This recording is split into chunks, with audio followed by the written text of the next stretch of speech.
उधर क्या चाहिए?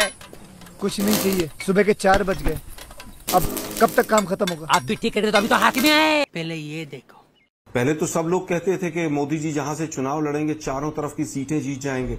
आज उल्टा हो गया है। बनारस के चारों तरफ के कैंडिडेट कह रहे हैं कि मोदी जी हमारे ऊपर लायबिलिटी बन गए, मोदी जी की वजह से सब हम हार गए। ब्यूटीफुल भाई, मुबारक हो।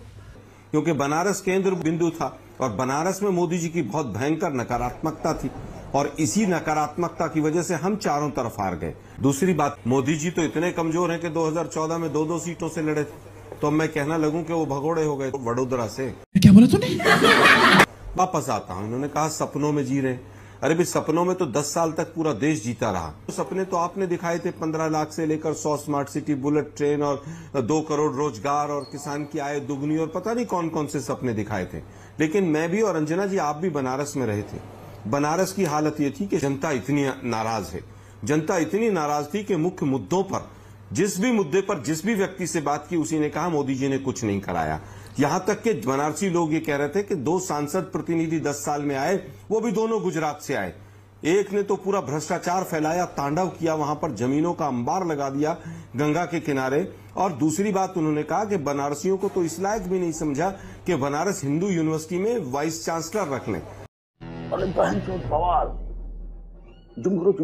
वहां बनारस हिंदू यूनिवर्सिटी में मेडिकल हॉस्पिटल में कितने दिनों से हड़तालें चल रही हैं। जो हड़ताल का पक्ष भी रखता है, विरोध भी करता है, सबको नोटिस चले जाते हैं।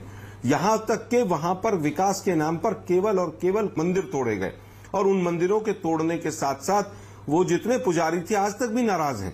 कहते थे हम क्योटो बना देंगे। हालत यह है कि क्योटो बनाने के चक्कर में वो टोटो सिटी बना दी इन्होंने।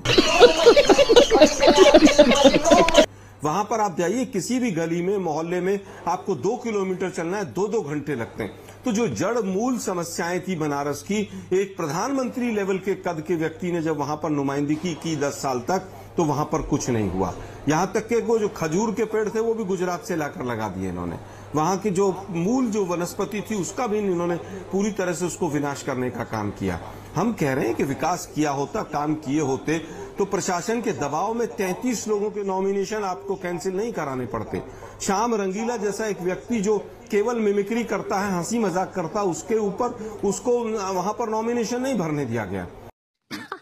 सही पकड़े हैं। और यहां तक के शंकराचार्य जो हिंदू महासभा पूरी तरह से विरोध में खड़ी थी, वो अपना कैंडिडेट उतारना चाहती थी, उसको भी नहीं उतारने दिया।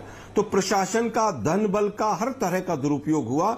अन्यथा मोदी जी का जिस तरह का वहां पर ग्राफ था और जिस तरह का वहां पर लोगों की जनभावना थी, मैं समझता हूं कि अगर समय रहते वहां पर कोई भी मजबूत कैंडिडेट होता, वही मोदी जी को हरा देता।